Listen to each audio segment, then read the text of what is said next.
She slapped me hard in front of my sons. On Father's Day, her palm cracked across my cheek like a gunshot. The backyard went silent. My boys froze half-smeared, cake on their mouths, eyes wide like I'd been executed in front of them. I said, "You're a pathetic excuse for a father." She spat. And now everyone knows it. Neighbors watched from behind fences. Her parents stared at their drinks like they'd seen it all before. My jaw ached. But that wasn't the pain that undid me. It was the flicker in my son's eyes, the confusion, the fear. I didn't say word. I walked inside, packed a duffel bag, laptop, passport, the keys to the cabin I hadn't visited in 8 years, and then I vanished. Not a text, not a goodbye, not even a second glance in the rear view. Once we were good high school sweethearts, a decade under the same roof. We had built a life, photos on the fridge, birthdays, bedtime stories. I worked 12-hour shifts to keep the lights on. She stayed home, raised our boys, posted curated moments online. To the world, we looked like a family. To me, we were a family. But over time, she changed. Or maybe I just noticed.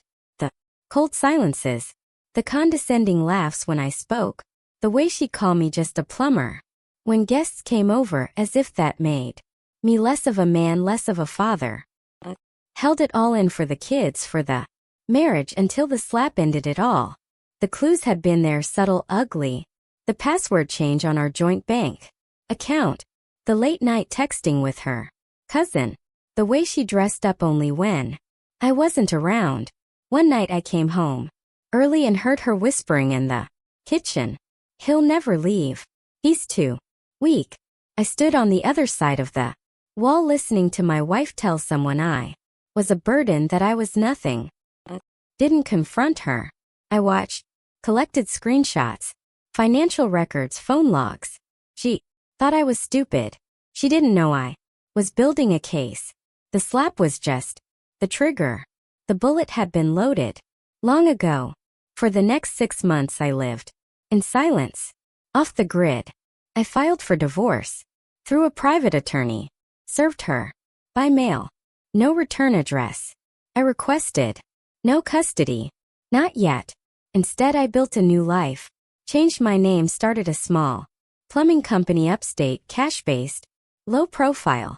Then I waited. I watched her spiral through mutual contacts. The house went into foreclosure. Her new boyfriend drained her accounts and vanished. My kids were bounced between relatives. School reports slipped. She was losing everything. And I hadn't even started yet. 6 years later, I came back, not as the broken man she slapped, but as the quiet shadow who rebuilt his world without her. Filed for full custody.